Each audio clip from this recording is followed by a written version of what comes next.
اعوذ باللہ من الشیطان الرجیم بسم اللہ الرحمن الرحیم ألم نشرح لك صدرك ووضعنا عنك وزرك الذي أنقض ظهرك ورفعنا لك ذكرك فإن مع العسر يسرا إن مع العسر يسرا فإذا فرغت فانصب وإلى ربك فارغب. صدق اللہ العظیم.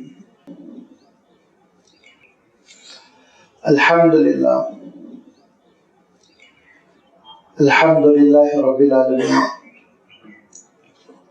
والصلاة والسلام على سید المرسلین وعلى آلہ واصحابہ اجمعین، اما بعد. سورۃ الشرح یا سورہ الم نشرح، جس کی بھی آپ کے سامنے تلاوت کی گئی، یہ بھی مکی صورت ہے اور اللہ کے رسول صلی اللہ علیہ وسلم پر ہجرت سے بہت پہلے نازل ہو چکی تھی. سورۃ الشرح یا انشراح دونوں ناموں سے اس کو موسوم کرتے ہیں، کیونکہ اس کی پہلی آیت میں اللہ تعالیٰ نے الم نشرح کا لفظ ارشاد فرمایا. اس کا مفہوم کیا ہے انشاءاللہ ابھی آپ کی خدمت میں اس کی تفصیل آ جائے گی. اس سے پہلے کہ ان آیات کی تشریح کی جائے، یہ مناسب لگتا ہے کہ اس سورت کا سورۃ الضحیٰ کے ساتھ جو امتزاج ہے، جو تعلق ہے، جو ربط ہے، اس کا تذکرہ کر دوں. بیشتر مورخین اور مفسرین کا خیال ہے کہ سورۃ الضحیٰ کے بعد ہی کچھ ہی مدت میں سورۃ الشرح نازل ہوئی، اور یہ دونوں کے درمیان کوئی اور آیت یا سورت نازل نہیں ہوئی تھی. اس سے پتہ چلتا ہے کہ دونوں کے مضامین میں بڑی یکسانیت ہے، بڑا تعلق ہے، بڑا ربط ہے. میں نے عرض کیا تھا کہ سورۃ الضحیٰ میں اللہ تعالیٰ نے جس حقیقت کی جانب اشارہ فرمایا، وہ حقیقت یہ ہے کہ جب رات بڑی تاریک ہو جاتی ہے، اندھیرا بڑا گہرا ہو جاتا ہے، خاموشی چھا جاتی ہے، ساری سرگرمیاں اور ایکٹیویٹیز ختم ہو جاتی ہیں، تو اس کے معنی یہ کہ اب یہ رات دیر گئے کا سما بتا رہا ہے کہ صبح ہونے والی ہے. جب صبح ہوتی ہے، سورج نکلتا ہے، دھیرے دھیرے اس کی ابتدائی کرنیں ہلکی سی روشنی دیتی ہیں، لیکن وقت چاشت آتے آتے سورج جب ہم کو نظر آنے لگتا ہے اور اپنی پوری روشنی بکھیر دیتا ہے تو ہر چیز منور ہو جاتی ہے، واضح ہو جاتی ہے. کسی بھی چیز کے سلسلے میں غلط فہمی کا امکان نہیں رہ جاتا، انسان کو دھوکے میں پڑے رہنے کا امکان باقی نہیں رہ جاتا. ہر چیز کلیئر ہو جاتی ہے، ہر حقیقت واضح ہو جاتی ہے. فرمایا کہ یہی عالم ہوا انسانیت کا کہ دور جاہلیت پوری طرح چھا گیا تھا، جہالت کی تاریکی تھی، نور وحی سے انسان پوری طرح محروم ہو چکا تھا. حضرت عیسیٰ علیہ السلام کی بعثت جو ہوئی تو حالات ایسے ہوئے کہ حضرت عیسیٰ علیہ السلام کی تعلیمات بہت زیادہ دنوں تک زمین پر برقرار نہیں رہ سکی. مدت دراز تک حضرت عیسیٰ علیہ السلام کا اسوہ برقرار نہیں رہ سکا. یہودیوں کی سازشیں تھیں، رومیوں کی حکومت تھی. حضرت عیسیٰ علیہ السلام نے اپنے آپ کو بہت کمزور اور نہتا پایا، من انصاری اللہ کی صدا لگائی، تو حضرت عیسیٰ علیہ السلام کی اس صدا پر لبیک کہنے والے کون تھے؟ قال الحواریون نحن انصار اللہ۔ جو گھاٹ پر کپڑے دھو رہے تھے، تبریا جھیل پر دھوبی تھے، کپڑے دھونے کا کام کرتے تھے، وہ آگے بڑھے، خود بیکورڈ تھے، کمزور تھے، لہذا حضرت عیسیٰ علیہ السلام کے سپورٹ نہیں کر سکے۔ یہودی اپنی سازش میں کامیاب ہوئے، حضرت عیسیٰ علیہ السلام کو صلیب پہ چڑھانے کی انہوں نے کوشش کی۔ اللہ تعالیٰ نے حضرت عیسیٰ علیہ السلام کو آسمان پر اٹھا لیا، اور آپ کے ماننے والوں پر وہ مصیبت آئی، وہ آزمائشیں آئی کہ حضرت عیسیٰ علیہ السلام کے دین پر برقرار رہنا مشکل ہو گیا، اور اس تابوت میں آخری کیل پال نے لگا دی، سینٹ پال نے، کہ 3 خداؤں کا تصور پیش کیا اور حضرت عیسیٰ علیہ السلام کی تعلیمات کو مسخ کر دیا، بگاڑ کر ختم کر دیا۔ اب اس کے بعد دنیا میں نبوت کی کوئی روشنی نہیں تھی، تاریکی ہی تاریکی۔ وہ ظلمات بر اور بحر میں، ان اندھیریوں میں اور اس بگاڑ میں، اب اللہ تعالیٰ نے ارادہ فرمایا، اللہ تعالیٰ کی مشیت ہوئی کہ اللہ کے رسول صلی اللہ علیہ وسلم کی بعثت ہو۔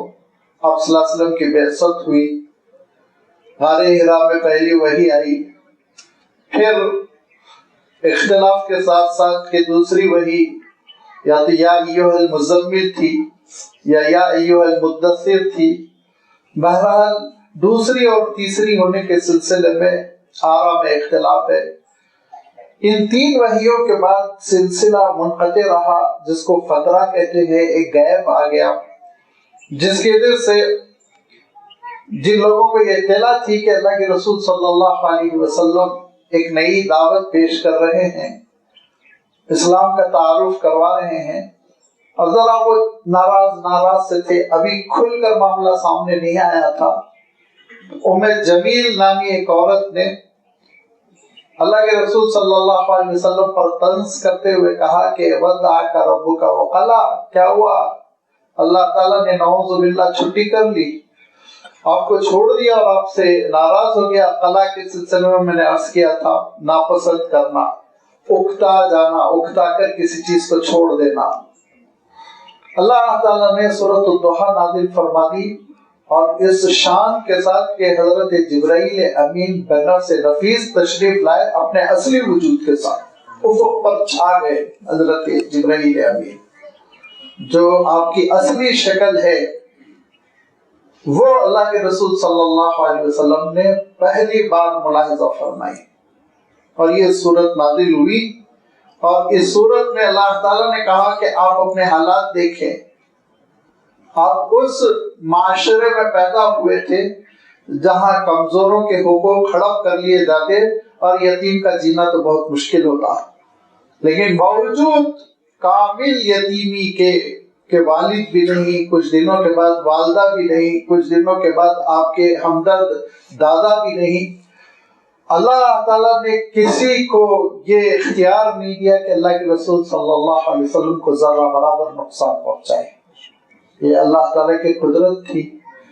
پھر ارشاد فرمایا کہ غریب خاندان میں نشوونما ہوئی، دادا بھی نہیں رہ گئے خرچہ کرنے والے، اور چچاؤں میں جو ذرا سلیقے والے تھے وہ ابو طالب تھے، اور ابو طالب کثیر العیال تھے، ان کے خود بہت بال بچے تھے، لہذا ان کے اپنے کنبے کے لیے رقم کافی نہ ہوتی کہ اللہ کے رسول صلی اللہ علیہ وسلم پہ کیا خرچ کرتے، لیکن انہوں نے اللہ کے رسول صلی اللہ علیہ وسلم کے ساتھ محبتیں کی، اور اپنے بھتیجے کو اپنا بیٹا بلکہ اپنے بیٹوں پر مقدم رکھا، اور اسی انداز میں آپ صلی اللہ علیہ وسلم پرورش پا رہے تھے کہ اللہ تعالیٰ نے راہیں کھول دی۔ ام المومنین حضرت خدیجہ الکبریٰ رضی اللہ تعالیٰ عنہ کی جو سرمایہ کاری تھی، اس سرمایہ کو لے کر آپ صلی اللہ علیہ وسلم نے تجارت کی، اللہ تعالیٰ نے بڑی برکت دی، پھر نکاح ہوا تو معاشی پریشانیاں ایسی ختم ہو گئی کہ اب تک ابو طالب جو اسپانسر کر رہے تھے، اللہ کے رسول صلی اللہ علیہ وسلم نے ان سے جا کے کہا کہ آپ اپنے بچوں میں سے ایک بچے کو دے دیجیے، میں اسپانسر کروں گا۔ لہذا ابو طالب نے حضرت علی رضی اللہ تعالیٰ عنہ کو حوالے کر دیا جو چھوٹے سے تھے، اور ایک فرزند کو حضرت عقیل لے گئے، انہوں نے خرچ کرنا شروع کر دیا تھا کہ ابو طالب کے خرچے کم ہوں۔ تو میں یہ عرض کر رہا تھا کہ اللہ کے رسول صلی اللہ علیہ وسلم اب خوشحالی، معاشی طور پر بے فکری کے دور میں داخل ہوئے تو ایک تیسرا مسئلہ شروع ہو گیا۔ تیسرا مسئلہ یہ تھا کہ اللہ کے رسول صلی اللہ علیہ وسلم بہت متفکر، مضطرب، بے چین، راتوں کو سو نہیں پاتے، دل تھا کہ بڑا ہمدرد، بہت ہی نرم، رقیق القلب، لڑکیوں کو زندہ درگور ہوتے ہوئے دیکھ کے روتے، بھائیوں کے درمیان لڑائی ہوتی تڑپ جاتے، شراب پی پی کے لوگ تباہی کرتے، اللہ کے رسول صلی اللہ علیہ وسلم کا قلب اطہر متاثر ہوتا۔ یہ بے چینی کی کیفیت میں اللہ کے رسول صلی اللہ علیہ وسلم مکہ مکرمہ کی آبادی سے نکل کر ایک پہاڑ کی اونچی چٹان پر چڑھ کر ایک غار میں، جس کو غار حرا کہتے ہیں، وہاں تشریف لے جاتے، اعتکاف فرماتے، ایک دن، 2 دن، 3 دن نہیں، مہینہ لگاتار 2 مہینے کے اعتکاف کی بھی روایت ہے۔ اس اسنا جو کچھ کھانے پینے کا سامان، جو خشک چیزیں ہوتی ہیں آدمی سفر میں رکھتا ہے، وہ آپ صلی اللہ علیہ وسلم اپنے ساتھ رکھ لیتے، اور بسا اوقات وہ چیزیں ہفتے 2 ہفتے میں ختم ہو جاتی۔ تو حضرت قربان جائے ام المومنین حضرت خدیجہ الکبریٰ رضی اللہ تعالیٰ عنہ پر پھر وہ لے جا کر ٹفن پہنچا دیا کرتی، اس طرح کی چیزیں آپ صلی اللہ علیہ وسلم کی خدمت میں رکھ دیتی۔ وہاں اللہ کے رسول صلی اللہ علیہ وسلم لگاتار حضرت ابراہیم علیہ الصلوۃ والتسلیم کے طریقے پر عبادت کرتے ہیں۔ جو لفظ آیا ہے روایت میں، یتحنف بھی آیا ہے، یتحنف بھی آیا ہے، دونوں کا مفہوم تقریباً وہی ہے۔ یتحنف حضرت ابراہیم علیہ السلام، حنیفہ کا لفظ آیا ہے، اس طریقے سے عبادت کرنا۔ یتحنف کے معنی بھی دنیا سے لا تعلق ہو کر اللہ تعالیٰ کی عبادت میں لگے رہنا۔ اسی اسنا آپ جانتے ہیں کہ آپ کی عمر مبارک 40 سال کی تھی کہ وحی آئی، اور اللہ کے رسول صلی اللہ علیہ وسلم کی جو فکر تھی، جو بے چینی تھی کہ اس مرتی ہوئی انسانیت کو کیسے سنبھالا جائے، اس انسانیت کی ڈوبتی ہوئی نیا کو کیسے بچایا جائے، یہ اضطراب، یہ بے چینی، یہ رونا، یہ گریہ وزاری، اس کا علاج شروع ہو گیا۔ وَوَجَدَكَ ضَالًّا فَهَدَىٰ، اے رسول آپ بے چین تھے، راستہ سجائی نہیں دے رہا تھا کہ کام کہاں سے شروع کیا جائے، تبلیغ کہاں سے ہو، لوگوں کو کہاں سے سنبھالا جائے، اصلاح کا کام کہاں سے ہو۔ یہ آپ کے سامنے خاکہ بالکل نہیں تھا۔ اگر ریفارمر ہوتے، قومی ہیرو ہوتے، جسے ہر قوم میں لوگ گزرتے ہیں، ذہین لوگ، تو پھر اللہ کے رسول صلی اللہ علیہ وسلم سب سے پہلے ظلم کے خلاف آواز اٹھاتے، لڑکیوں کو مت زندہ درگور کرو، یا پھر یہ کہ اللہ کے رسول صلی اللہ علیہ وسلم خانہ جنگی کے خلاف کام کرتے۔ عربوں میں ہو رہی تھی یہ چیزیں، اس قسم کی ہلچل ہو رہی تھی کہ حلف الفصول وغیرہ، جنگ نہ ہو، ظلم نہ ہو، لیکن چونکہ یہ ریفارمر کا مسئلہ نہیں، اصلاح کا مسئلہ نہیں، یہ نبوت کا مسئلہ ہے، یہ رسالت کا مسئلہ ہے، لنک آسمان سے، لہذا فرمایا کہ کام شروع ہوگا تو پہلے بندوں کو اپنے مولا سے جوڑا جائے گا، یہاں سے کام شروع ہوگا کہ اللہ تعالیٰ سے بندے جڑ جائیں۔ یا ایھا الناس قولوا لا الہ الا اللہ تفلحون، جھوٹے خداؤں سے کٹ جائیں، اور جھوٹے خداؤں کے چکر سے جب نکلیں گے اور اللہ تعالیٰ سے جب بندے جڑ جائیں گے تو ہر قسم کی اسلام کی ممکن ہے۔ روٹ کاز ہوتا ہے نا، ڈاکٹر صاحب جو پکڑتے ہیں مرض اصل، چھوٹے چھوٹے اوپر زخموں کو علاج کر رہے ہیں، اور بخار کو پٹی دے دے کے کم کرنے کی کوشش کر رہے ہیں، اس سے تھوڑی کام چلے گا۔ جو ہوتا ہے نا، ٹیسٹنگ ہوتی ہے اور اس کے بعد ڈائگنوز کیا جاتا ہے اصل مرض کیا ہے، اس مرض پر انگلی رکھو، اس کا علاج کرو۔ وہ مرض کا جب علاج شروع ہوتا ہے تب اس کے بعد سے چھوٹی چھوٹی چیزیں تو خود ہی چلی جاتی ہیں۔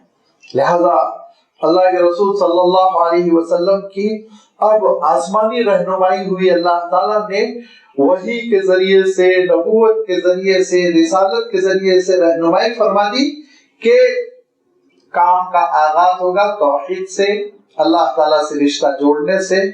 یہاں سے پھر آپ صلی اللہ علیہ وسلم کا کام شروع ہوا۔ یا ایھا المدثر قم فانذر وربک فکبر، رب کی تکبیر ہو، جھوٹے خداؤں کی نفی ہو، یہاں سے کام شروع ہو۔ لہذا دھیرے دھیرے یہ کام شروع ہوا، اور پھر اس کے بعد سے جب یہ کار نبوت شروع ہو گیا تو بے چینی شروع ہوئی۔ ابلیس کب چین سے بیٹھنے والا، اس نے اپنے چیلوں کو گرمایا اور ہلچل شروع ہو گئی۔ تو میں نے عرض کیا تھا کہ سورۃ الضحیٰ نبوت سے پہلے کے سارے حالات ہمارے اور آپ کے سامنے پیش کر دیتی ہے، اور سورۃ الشرح یا سورۃ الم نشرح نبوت کے بعد کے حالات ہمارے سامنے پیش کر دیتی ہے۔ اس سورت کو دیکھیے، اللہ تعالیٰ ارشاد فرماتا ہے کہ الم نشرح لک صدرک، رسول کیا ہم نے آپ کے سینے کو نہیں کھول دیا؟ سینہ کھلنا دعوت پر، انشراح صدر ہونا، دل مطمئن ہونا۔ جب تک کہ انسان مطمئن نہ ہو، خود سیٹسفائی نہ ہو، دوسروں کو نہیں پیش کر سکتا دعوت، دوسروں کو مطمئن نہیں کر سکتا۔ پہلی شرط ہے خود ہم مطمئن ہوں۔ لہذا یہ اطمینان کی کیفیت اللہ کے رسول صلی اللہ علیہ وسلم کو اللہ تعالیٰ نے غیبی انداز میں عطا کی، اگرچہ کہ کئی مفسرین نے اسے شق صدر بھی مراد لیا، جو اللہ کے رسول صلی اللہ علیہ وسلم کے ساتھ 2 مرتبہ پیش آیا۔ ایک تو جب آپ صلی اللہ علیہ وسلم 4 سال کے تھے، دائی حلیمہ کے پاس تھے، اور آپ کے رضائی بھائی بھی آپ کے ساتھ تھے۔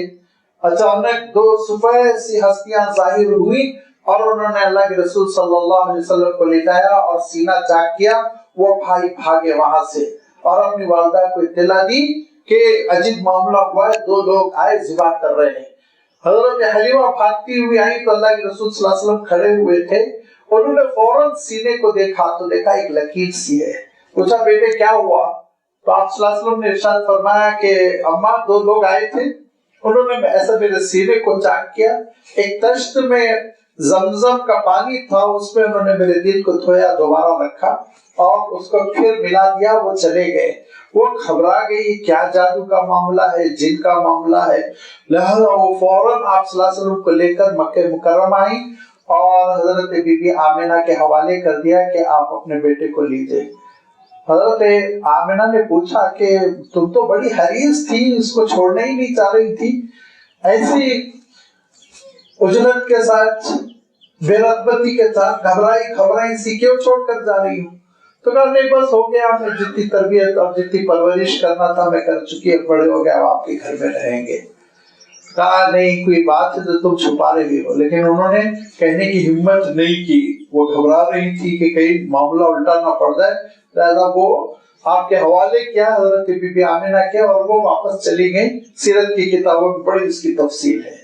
یہ واقعہ پہلی مرتبہ ہوا تھا۔ دوسری مرتبہ جب اللہ کے رسول صلی اللہ علیہ وسلم معراج پر تشریف لے گئے، اس وقت بھی تقریباً اسی طرح کا ملتا جلتا واقعہ حدیث کی کتابوں میں روایت کیا جاتا ہے۔ یہ مفسرین نے یہ بھی مراد دیا کیونکہ شرح کے معنی ایک طرح سے سرجری کے بھی ہوتے ہیں۔ سرجری کے لیے بھی عربی میں لفظ بالخصوص پوسٹ مارٹم کے لیے تشریح ہی یوز کرتے ہیں، لہذا اس کے معنی بھی ہوتے ہیں کاٹنا، سینے تک پہنچنا، دل تک پہنچنا۔ ظاہری الفاظ کی رعایت کرتے ہوئے یہ مفہوم لیا گیا، اور معنوی انداز میں یہ کہا گیا کہ دل کو اسلام پر مطمئن کر دینا، یہ شرح صدر، جس کے سلسلے میں اللہ تعالیٰ عام لوگوں کے سلسلے میں بھی ارشاد فرماتا ہے کہ جس شخص کے سلسلے میں خیر کا فیصلہ ہوتا ہے تو ہم اس کے سینے کو کھول دیتے ہیں اسلام کے لیے، دل میں اس کے دین پر اطمینان ہو جاتا ہے، دھیرے دھیرے وہ دین کی طرف آگے بڑھتا ہے، دین کو اختیار کرتا چلا جاتا ہے۔ لہذا دونوں صورتوں میں معنوں میں کوئی خاص تضاد نہیں ہے۔ الم نشرح لک صدرک، ہم نے آپ کے سینے کو کھول دیا دین کے لیے، دین کی دعوت کے لیے، دین کی بنیادوں کو سمجھنے کے لیے، قرآن مجید کی حفاظت کے لیے، نزول قرآن کے لیے۔ لازمی بات ہے اگر یہ اللہ تعالیٰ کی جانب سے مدد نہ ہوتی تو کلام پاک کو لینا، وحی الہی کو قبول کرنا، یہ انسان کے بس میں نہیں ہوتا ہے۔ یہ تو بس اللہ تعالیٰ ایک غیبی طاقت دیتا ہے، صلاحیت دیتا ہے نبیوں اور رسولوں کو، جو اللہ کے رسول صلی اللہ علیہ وسلم کو وافر مقدار میں ملی تھی۔ الم نشرح لک صدرک ووضعنا عنک وزرک، اور جو بوجھ تھا، آپ جو رو رہے تھے، گڑ گڑا رہے تھے، پریشان ہو رہے تھے، دل نہیں لگتا تھا، لقمہ تر حلق سے نہیں اترتا تھا کہ انسانیت تباہ ہو رہی ہے، برباد ہو رہی ہے، اور اس بوجھ کی وجہ سے آپ دبے جا رہے تھے، اس بوجھ کی وجہ سے آپ کی کمر جھکی جا رہی تھی، اس بوجھ کو ہم نے نبوت اور رسالت کے ذریعے ختم کر دیا، اب بالکل روشنی ہو گئی، ہر چیز سمجھ میں آ رہی ہے، یہ کام کرنا ہے، اس پر محنت کرنا ہے، اس پہ لگاتار کوشش کرنا ہے، نتیجہ آئے گا انشاءاللہ۔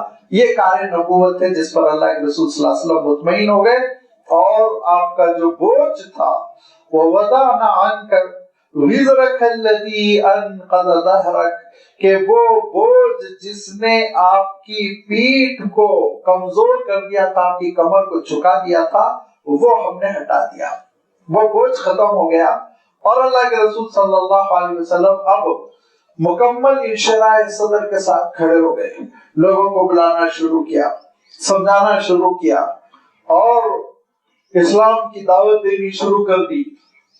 دھیرے دھیرے لوگ ہیں قریب آتے جا رہے ہیں، یہاں تک کہ بعض حالات ایسے آئے دار ارقم میں آپ کو قیام کرنا پڑا، اور بھی مخالفتیں بڑھتی چلی گئی، لیکن اللہ تعالیٰ کا فیصلہ تھا وَرَفَعْنَا لَكَ ذِكْرَكَ، کہ ہم آپ کے تذکرے کو ہم نے بلند کر دیا ہے، ہو گیا بلند آپ کا تذکرہ۔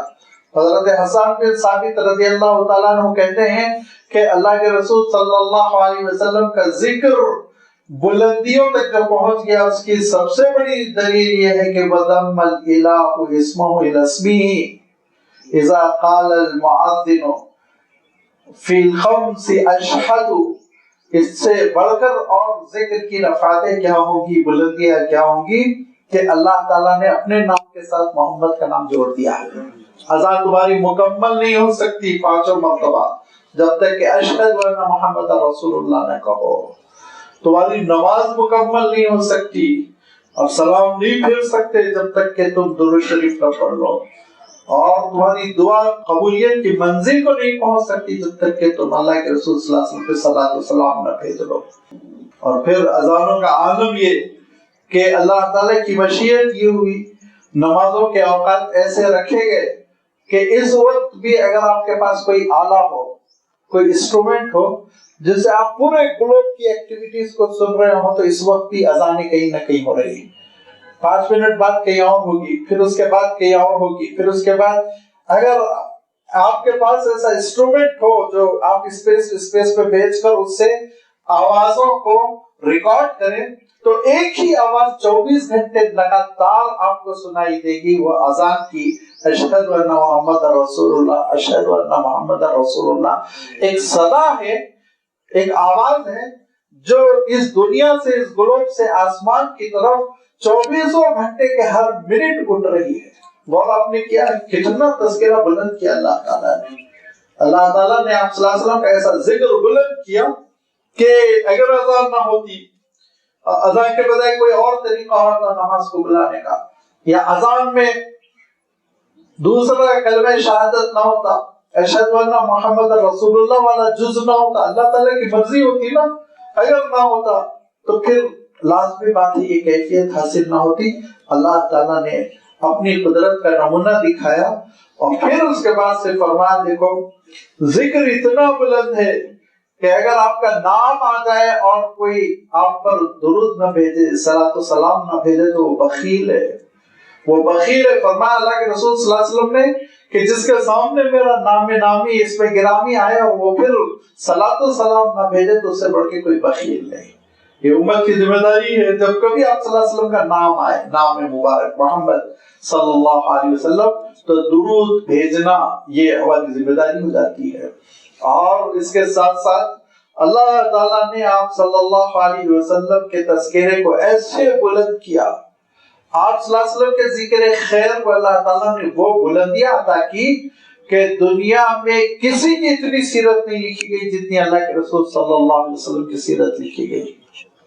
نہ حضرت موسیٰ علیہ السلام کی شان میں کوئی کمی کر سکتا ہے، نہ حضرت عیسیٰ علیہ السلام کی شان میں کوئی کمی کر سکتا ہے. سارے انبیاء و رسول ہے، لیکن کیوں موسیٰ کے ماننے والوں نے حضرت موسیٰ علیہ السلام کا تذکرہ نہیں لکھا؟ تمہارا قصور ہے. کیوں حضرت عیسیٰ علیہ السلام کو ماننے والوں نے حضرت عیسیٰ علیہ السلام کا ذکر خیر قلم بند نہیں کیا؟ ان کا قصور ہے. اس امت نے اس سلسلے میں سستی نہیں کی. اس امت نے اللہ کے رسول صلی اللہ علیہ وسلم کا تذکرہ لکھنا شروع کیا، اور اتنا تذکرہ لکھا کہ میں دو باتیں عرض کروں گا جس کی وجہ سے عقل حیران رہ جاتی ہے، اور مستشرقین نے اس کو مانا کہ اللہ کے رسول صلی اللہ علیہ وسلم کی روایتیں نقل کرنے والوں اور اللہ کے رسول صلی اللہ علیہ وسلم کا ذکر اور تذکرہ کرنے والوں شخصیت 3 لاکھ لوگوں کا ریکارڈ محفوظ کیا گیا ہے. آپ صلی اللہ علیہ وسلم کے طفیل میں 3 لاکھ راوی ہیں جن کی زندگیاں ریکارڈ کر دی گئی. یہ صاحب حضور کا ذکر کرتے ہیں، لہذا ہم ان کا ذکر کر دیں. یہ کیسے تھے، کہاں سے کماتے تھے، ان کے ابا کون تھے، علاقہ کون تھا، ذہانت کیسی تھی، تقویٰ کیسا تھا، سارا ریکارڈ موجود ہے. تقریباً 3 لاکھ لوگوں کا. اسماء الرجال کہتے ہیں اس کو. 20 کتابیں، بڑی بڑی کتابیں ہیں اس میں اسماء الرجال پر. ایک چیز تو یہ ہے کہ یہ رفعت ذکر، آپ صلی اللہ علیہ وسلم کے ذکر کی بلندی، کہ اس ذکر کو کرنے والے کا تذکرہ اللہ تعالیٰ نے محفوظ کیا. آپ صلی اللہ علیہ وسلم کے ذکر کے صدقے میں راویوں کا ذکر محفوظ ہو گیا.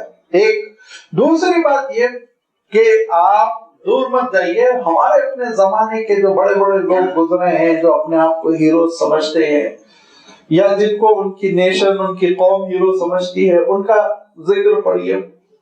ان کی فکر کیا تھی، انہوں نے اپنی فکر کو پھیلانے کے لیے کیسی جدوجہد کی، کب پیدا ہوئے کب مرے، بس. لیکن اللہ کے رسول صلی اللہ علیہ وسلم کا تذکرہ اس تفصیل کے ساتھ ہے، کہ اللہ کے رسول صلی اللہ علیہ وسلم کو مرغوب غذائیں کیا تھی، آرام کا طریقہ کیا تھا، دن تو دن آپ کی رات کیسے گزرتی تھی، اور فکر تو فکر آپ کا جسم مبارک کیسا تھا، چہرہ کیسا تھا، داڑھی کیسی تھی، ہاتھ کیسا تھا، مونڈے کیسے تھے، سینہ کیسا تھا. راوی ذکر کرتے کرتے کرتے کرتے شمائل ترمذی اٹھا کر پڑھیے، پاؤں کا تلوا کیسا تھا، وہ تذکرہ کیا ہے کسی کا تذکرہ. یہ رفعت ذکر کی بلندیاں جو اللہ کے رسول صلی اللہ علیہ وسلم کو اللہ تعالیٰ نے عطا کی، تاریخ میں نہ کسی کے ساتھ ہوا ہے، نہ قیامت تک ہو سکے گا. وَرَفَعْنَا لَكَ ذِكْرَكَ، اے رسول ہم نے آپ کے تذکرے کو، آپ کے ذکر کو بلند کر دیا ہے. اب یہ جو حالات ہیں، جو حالات پیش آ رہے تھے آپ صلی اللہ علیہ وسلم کے سامنے، بہت ہی سخت حالات تھے. فَإِنَّ مَعَ الْعُسْرِ يُسْرًا، تو ہر مصیبت کے ساتھ آپ دیکھیں گے انشاءاللہ کشادگی آئے گی، فراغی آئے گی. جتنے حالات پیچیدہ ہوں، وقت گواہی دے رہا ہے کہ یہ مصیبت کے بادل چھٹیں گے. مخالفتیں ہو رہی ہیں آپ صلی اللہ علیہ وسلم کی، اور بڑھتی چلی جا رہی ہیں مخالفتیں. بالخصوص جب حضرت حمزہ نے اور حضرت عمر نے اسلام قبول کر لیا تو پھر مشرکین کے سینے پہ سانپ رینگ گیا. اب تو ان کو لگا کہ ہاتھ سے گیا یہ معاملہ، ہم کچھ نہیں کر سکتے. لہذا انہوں نے ابو طالب سے کہا اپنے بھتیجے کو ہمارے حوالے کر دیجئے، ہم ان کو جو سزا دینا ہے دیں گے، گرفتار کریں گے، نظارت کریں گے. ابو طالب نے کہا یہ نہیں ہو سکتا، میں اپنے خاندان کے ایک فرد کو تمہارے حوالے کر دوں. تو کہا پورے خاندان کا بائیکاٹ کریں گے. ابو طالب نے کہا تم کو جو کرنا ہے کرو، ہم کو جو کرنا ہے ہم کریں گے. لہذا سن 7 نبوی میں، یعنی نبوت کا یہ 7واں سال ہے، اور آپ چاہیں تو دوسرے الفاظ میں کہہ سکتے ہیں کہ آپ صلی اللہ علیہ وسلم کی عمر مبارک یہ 47 ایئرز کی ہو چکی ہے، 47 سال کی عمر ہے آپ صلی اللہ علیہ وسلم کی، کہ ان لوگوں نے بیٹھ کے ایک میٹنگ کی، قریش کے سرداروں نے بیٹھ کے ایک میٹنگ کی اور کہا علاج یہی ہے کہ اس خاندان کا بیکاٹ کر دیا جائے، اس خاندان سے تعلقات توڑ لیے جائے. تو ایک صاحب اچھل کر، اس سے پہلے ذکر آ چکا ہے نا کہ وہ جب حضرت صالح علیہ السلام کی اونٹنی کا مسئلہ ہوا تھا تو ایک اشقا جو شخص تھا بدبخت، وہ اٹھ کے کہا کہ میں کر دوں گا ذمہ، میں مار ڈالوں گا، گھبراتے کیوں ہوں، میں لیتا ہوں یہ ذمہ داری، برباد ہوا۔ ایسے ہی ایک شخص اٹھ کے بولا کہ میں معاہدہ لکھوں گا، ریٹرن، لہذا معاہدہ لکھا اس شخص نے۔ سیرت کی کتابوں میں اس کا نام منصور ابن اکرمہ آتا ہے، منصور ابن اکرمہ۔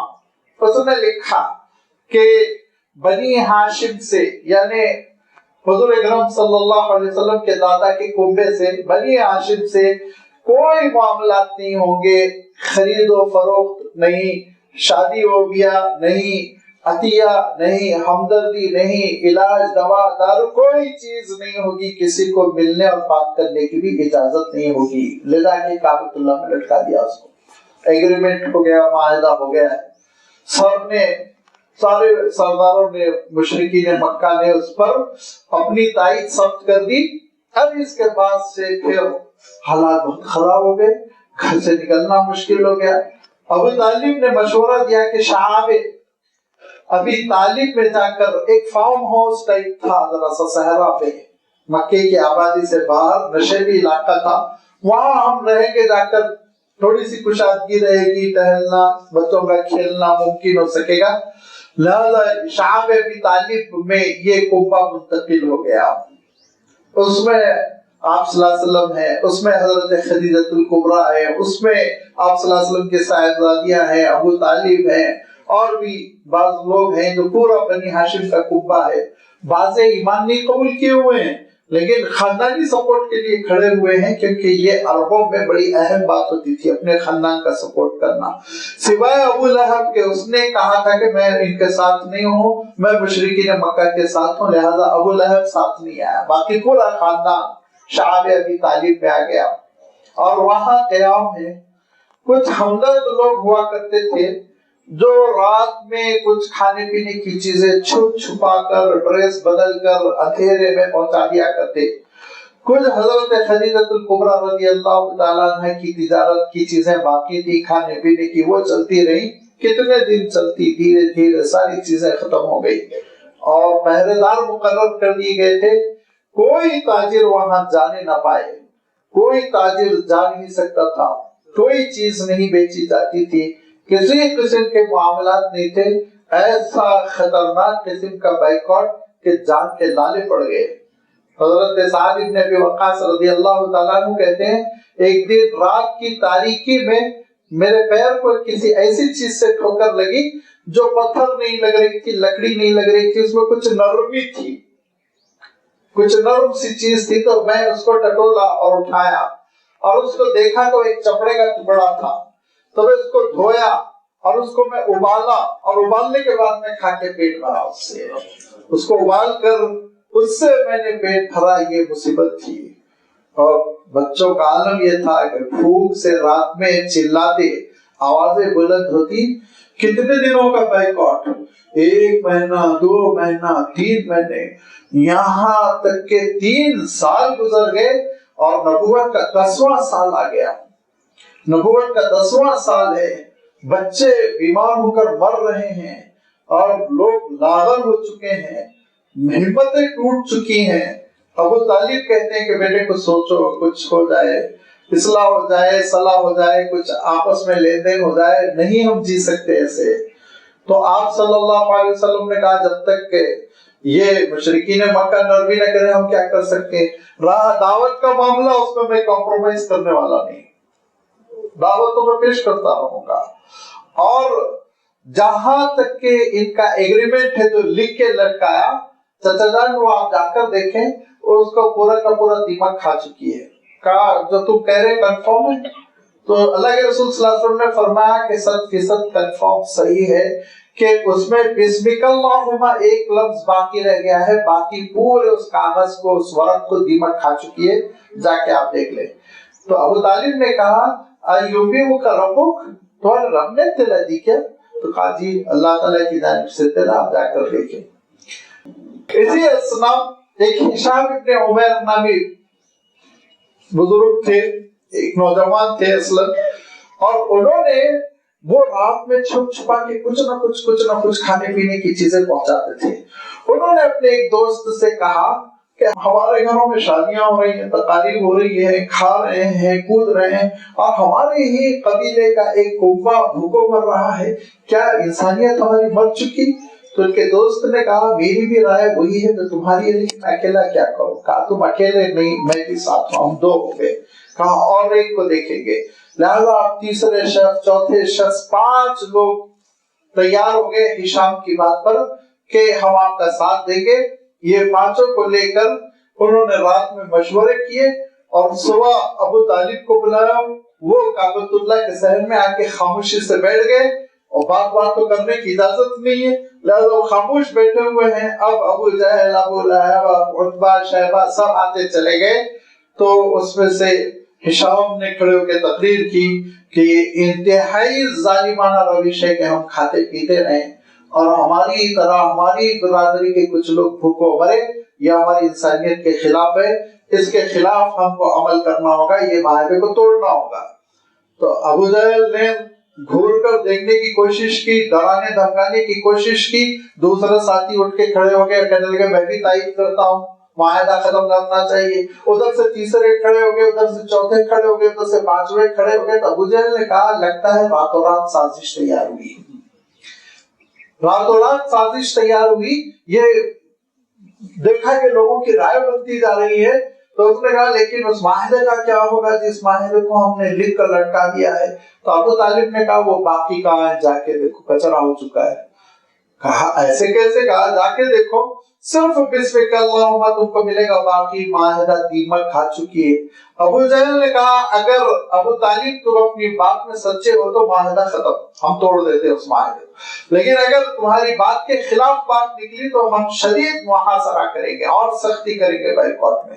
ابو طالب نے کہا جاؤ چیک کرو۔ جا کے چیک کیا تو پھر ان کے پیروں تلے زمین نکل گئی، اس نے دیکھا پورا معاہدہ دیمک کھا چکی ہے، بسمک اللہم کا لفظ باقی ہے۔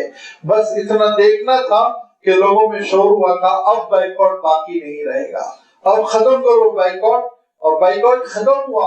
اور اللہ کے رسول صلی اللہ علیہ وسلم گھر لوٹ کر آئے، اور گھر لوٹ کر آنے کے بعد اللہ کے رسول صلی اللہ علیہ وسلم کو امید تھی کہ اب راحتیں ہوں گی، اب حالات تھوڑا سا سازگار ہوں گے، معمول پر آئیں گے۔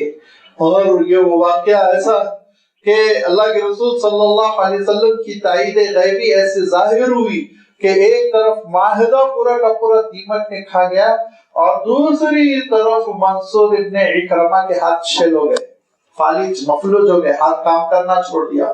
معاہدہ جنہوں نے پڑھ کر لکھا تھا، جب کبھی کوئی ظالمانہ بات ہو اور اللہ کے دین کے خلاف تحریک چل رہے تو آگے بڑھنے کی کوشش نہیں کرنا چاہیے، فتنوں میں پیچھے رہنا چاہیے، گھروں میں بیٹھ جانا چاہیے۔ حضرت عبداللہ ابن عباس رضی اللہ تعالیٰ عنہ فرماتے تھے کہ ایام الفتن میں جو گھر کے باہر ہے وہ گھر آ جائے، جو گھر میں کھڑا ہوا ہے وہ بیٹھ جائے، جتنا ہو سکے دور ہونے کی کوشش کرو، جتنا ہو سکے بچنے کی کوشش کرو۔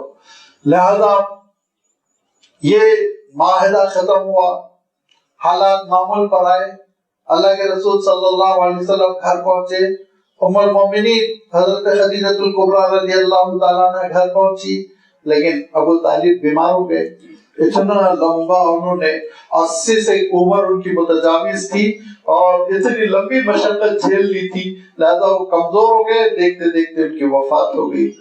ان کی وفات ہوئی کہ حضرت ام المومنین خدیجہ الکبریٰ بیمار ہونا شروع ہو گئی، ان کا مرض وفات شروع ہوا، وہ 65 سال کی ہو چکی تھی، اور 1.5 مہینے کے بعد، بلکہ بعض روایتوں میں کہ 3 ہی دن کے بعد حضرت خدیجہ الکبریٰ کی بھی وفات ہو گئی۔ اب اللہ کے رسول صلی اللہ علیہ وسلم کہتے تھے یہ تو میرے لیے صدموں کا سال ہے، عام الحزن، کیونکہ ام المومنین حضرت خدیجہ الکبریٰ ایمان والی بھی تھی، بہت ہی آخری درجے کی سپورٹر بھی تھی، اور قریش کی ایسی ذی اثر خاتون تھی کہ لوگ ان سے بہت ڈرتے تھے۔ ابو طالب سردار تھے، اگرچہ کہ اسلام قبول نہیں کیا لیکن سپورٹر بہرحال تھے، لہذا اس کی وجہ سے بھی اللہ کے رسول صلی اللہ علیہ وسلم کو تقویت ملتی۔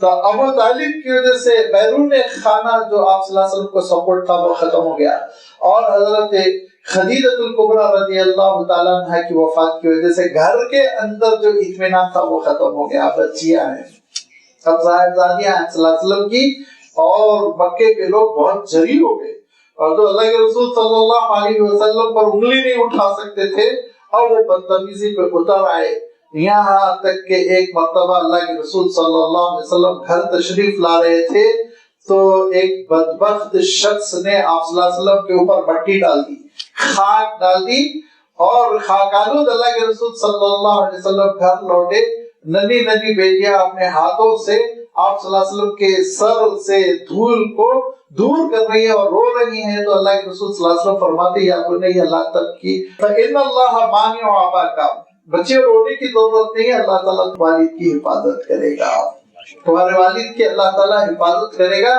یہ حالات اتنے تنگ ہو چکے تھے کہ اس لفظ سے اس کو تعبیر کیا جائے کہ مصیبت آپ کہیے، مخالفت آپ کہیے، آزمائشیں آپ کہیے، اتنی سخت ہو چکی تھی، اتنی سخت ہو چکی تھی کہ نہ گھر میں اطمینان، نہ گھر کے باہر اطمینان۔ لیکن ان ساری پریشانیوں میں اللہ تعالیٰ ارشاد فرماتا ہے مایوس ہونے کی ضرورت نہیں ہے، فَإِنَّ مَعَ الْعُسْرِ يُسْرًا، ہر تنگی کے بعد، ہر مصیبت کے بعد، ہر سختی کے بعد یسر، نرمی آتی ہے، کشادگی آتی ہے، اطمینان کے حالات ہوتے ہیں۔ اللہ کے رسول صلی اللہ علیہ وسلم کو معراج کا سفر ہو گیا، اللہ تعالیٰ نے آسمانوں پر بلایا، آسمانوں کی زیارت کرا دی، بتایا کہ آپ کا مقام کیا ہے۔ اگر یہ لوگ چند اوباش قسم کے آپ کی مخالفت کر رہے تو وہ تو ان کی کمزرفی ہے، ان کی ناکامی ہے، رسول آپ کو کبھی خاطر ہونے کی ضرورت نہیں۔ اب دیکھیے حالات بدلتے چلے جا رہے ہیں، اور فرمایا پھر فَإِنَّ مَعَ الْعُسْرِ يُسْرًا، ایک بار ہو گیا، کلام اللہ میں ایک بار آ جانا بہت بڑی بات، پھر ریپیٹ کیا إِنَّ مَعَ الْعُسْرِ يُسْرًا، اور اس ریپیٹیشن کے پیچھے، اس تکرار اور اعادے کے پیچھے جو حکمت ہے اس کو کھول کر مفسرین بیان کرتے ہیں کہ یہ نہ سمجھو کہ زندگی میں ایک بار مصیبت آ گئی اور چھٹ گئی، قصہ ختم، یہ بار بار ہوتا رہے گا، یہ امتحان چلتے رہیں گے، نشے و فراز، اتار چڑھاؤ، ایک مصیبت ختم ہوگی، نئی مصیبت آئے گی، وہ ختم ہوگی، پھر تیسری مصیبت، یہ چلتا رہے گا۔ تمہارا کام کیا ہے؟ جدوجہد کرنا، صبر کرنا، ثابت قدم رہنا۔ لہذا اللہ کے رسول صلی اللہ علیہ وسلم کا سفر طائف رہا، اور سفر طائف میں انہوں نے بڑی بدتمیزی کی، آپ جانتے ہیں سیرت کا بہت مشہور واقعہ کہ اللہ کے رسول صلی اللہ علیہ وسلم نے کہا کہ ٹھیک ہے، اگر تم میری دعوت قبول نہ کر رہے ہو تو کم سے کم اتنا کرو کہ قریش کے لوگوں کو اطلاع نہ دو کہ میں آیا تھا اور تم نے دعوت کو ریجیکٹ کر دیا، خاموش ہو جاؤ۔ کہا نہیں، اطلاع دیں گے، بتائیں گے ہم نے آپ کی بات مسترد کر دی۔ اور پھر اللہ کے رسول صلی اللہ علیہ وسلم جب واپس ہونے لگے تو اپنے بچوں اور غلاموں کو لگا دیا کہ آپ صلی اللہ علیہ وسلم پہ پتھر پھینکتے ہو۔ زخمی ہو گئے اللہ کے رسول صلی اللہ علیہ وسلم، اور زخمی حالت میں اللہ کے رسول صلی اللہ علیہ وسلم جیسی باوقار شخصیت، جن کے اٹھنے بیٹھنے میں، نشست و برخاست میں، گفتگو میں، ہر ایک میں وقار تھا، اعلیٰ معیار تھا، لیکن ان پتھروں کی بارش کی وجہ سے اللہ کے رسول صلی اللہ علیہ وسلم کو مجبور ہونا پڑا کہ ایک باغ کی دیوار میں سوراخ دیکھا تو اس سوراخ سے باغ میں داخل ہو گیا آپ صلی اللہ علیہ وسلم، اور اس کے بعد پھر اللہ تعالیٰ سے رجوع ہوئے اور اللہ تعالیٰ کی خدمت میں معروضہ پیش کیا کہ اللہم الیک اشکو ضعف قوتی وقلت حیلتی وحوانی فی الناس، مولا تیرے ہی دربار میں بے مائگی کا، کمزوری کا رونا روتا ہوں کہ لوگ توہین پر اتر آئے ہیں، بے عزتی کر رہے ہیں، پتھر مار رہے ہیں۔ پھر کیا تھا؟ اللہ تعالیٰ نے پھر ان مع العسر یسرا، نئی راہیں کھولی، آپ صلی اللہ علیہ وسلم واپس تشریف لائے۔ نبوت کا 12واں سال ہے، اور نبوت کے 12ویں سال میں حج کا موسم ہے، پورے انتظامات ہیں کہ اللہ کے رسول صلی اللہ علیہ وسلم سے کوئی مل نہ پائے، کوئی ملاقات نہ ہو سکے، اور عالم یہ ہوا، طفیل دوسی کہتے ہیں میں نے کانوں میں روئی ٹھوس لی، لیکن پھر انہوں نے اسلام قبول کیا۔ اور ادھر اللہ کے رسول صلی اللہ علیہ وسلم رات کی تاریکیوں میں مینا تشریف لے گئے، اور مدینہ منورہ سے جو یثرب کہلاتا تھا ایک قافلہ آیا ہوا تھا، اور اس قافلے سے اللہ کے رسول صلی اللہ علیہ وسلم نے گفتگو فرمائی۔ اوس کے بھی لوگ تھے، خزرج کے بھی لوگ تھے، وہ چونک گئے اور انہوں نے آپ صلی اللہ علیہ وسلم کی بات بڑی توجہ سے سنی، کیونکہ وہ یثرب میں جو مدینہ منورہ ہے وہاں رہتے تھے، اور وہاں یہودیوں کی ایک آبادی تھی، اور وہ یہودی ان کو ڈرایا کرتے تھے ایک آخری رسول آنے والا ہے، وہ ہماری مدد کرے گا، ہم تم کو پیٹ پیٹ کے ختم کر دیں گے۔ تو ان کو یہ اطلاع تھی کہ ایک آخری نبی، ایک آخری رسول آنے والے۔ لپک کر انہوں نے آپ صلی اللہ علیہ وسلم کی دعوت قبول کی اور کہا ہم مسلمان ہوتے، اسلام قبول کرتے ہیں، یہ بتائیے ہم کو کیا ملے گا۔ اگر اللہ کے رسول صلی اللہ علیہ وسلم پولیٹیکل لیڈر ہوتے تو کہتے مدینے کی حکومت دلاؤں گا تم کو میں، تم اتنی جلدی اسلام قبول کر رہے ہو، سارے بینیفٹ تم کو ملیں گے۔ اللہ کے رسول صلی اللہ علیہ وسلم نے کہا مخالفتیں، ہم کو کیا ملے گا؟ مخالفتیں، ستایا جائے گا اور تم کو سر سے کفن باندھ کر جینا پڑے گا، حالات بہت خراب ہو جائیں گے۔ تو کہا اور اس کے علاوہ، کہا اس کے علاوہ جنت کا میں وعدہ کرتا ہوں، جنت تمہاری طے۔ انہوں نے کہا ہم سودا کرتے۔ ان لوگوں نے بیعت کر لی۔ بعض روایتوں میں آتا ہے 17 لوگ تھے، 18 لوگ تھے، ایسی ایک تعداد تھی۔ اور اس کے بعد اللہ کے رسول صلی اللہ علیہ وسلم سے انہوں نے یہ خواہش کی، درخواست کی کہ ہم کو اسلام سکھانے والا بھی تو کوئی ہو۔ تو اللہ کے رسول صلی اللہ علیہ وسلم نے حضرت مصعب بن عمیر رضی اللہ تعالیٰ عنہ، جو بڑے نوجوان خوبصورت سے اور قریش کے ایک اعلیٰ خاندان کے کھاتے پیتے فرد تھے، ان کو حوالے کر دیا۔ مصعب تمہارے ٹیچر ہوں گے، معلم ہوں گے۔ حضرت مصعب کو لے کر چلے گئے، مدینے کے حالات بدلتے چلے گئے۔ ان مع العسر یسرا، دوسرے سال 70 لوگ آئے اور پیغام پہنچایا ہم مینا میں چھپے ہوئے ہیں، گھاٹیوں میں، اللہ کے رسول آپ تشریف لائیے۔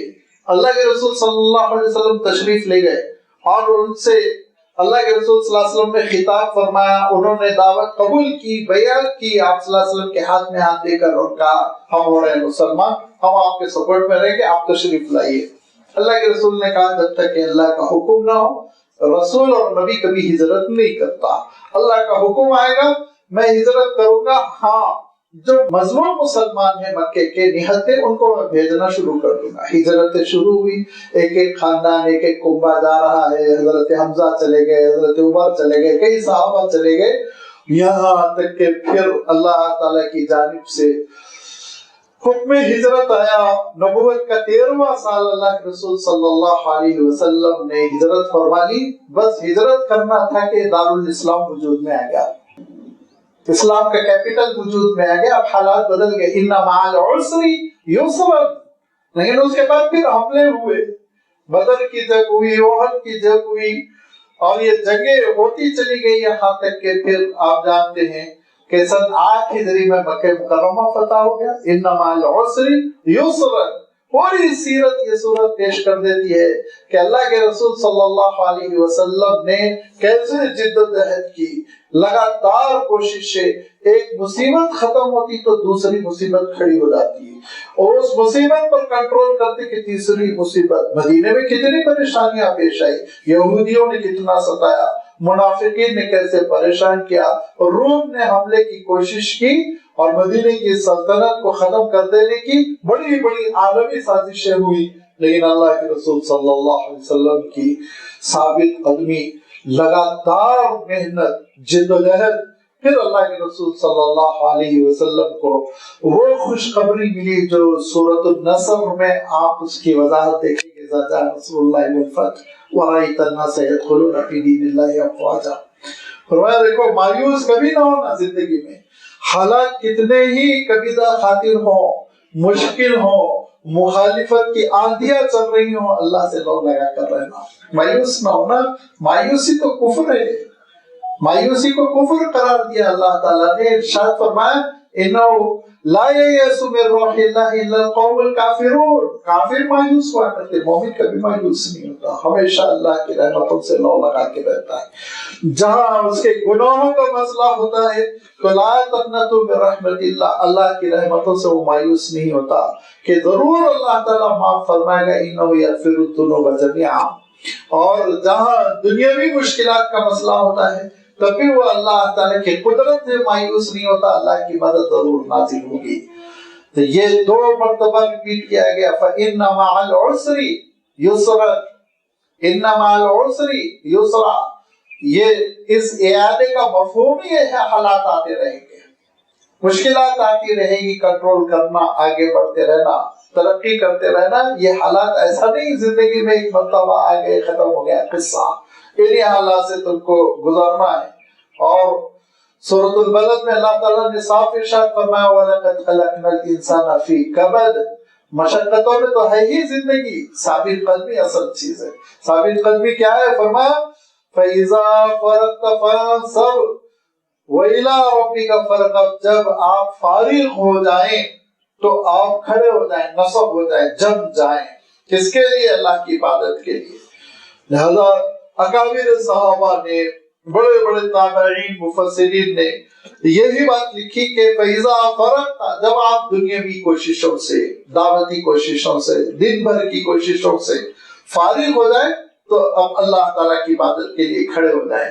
اور یہ سب کا خلاصہ حضرت جنید بغدادی کے الفاظ میں امام قرطبی رحمۃ اللہ علیہ نے بیان کیا کہ حضرت جنید بغدادی کہتے ہیں فَإِذَا فَرَغْتَ مِنَ الْخَلْقِ فَانْصَبْ لِلْحَقِّ. جب مخلوق سے رسول فارغ ہو جائے تو آپ آ جائیں ہمارے دربار میں. یہ ہے لگاتار محنت کہ ہر شخص چاہتا ہے دن بھر کی تھکن اور جدوجہد کے بعد رات کو آرام کرے، سو جائے، کلفتوں کو فراموش کر بھول کر وہ نیند کے آغوش میں جائے اور کم سے کم فجر تک تو آرام سے سو لے. ہر ایک کی خواہش، لیکن اللہ کے رسول صلی اللہ علیہ وسلم کو اجازت نہیں تھی. اللہ کے رسول صلی اللہ علیہ وسلم کا معمول یہ برائے نہ آپ آرام کریے پھر اللہ کے دربار میں کھڑے ہو جائیے.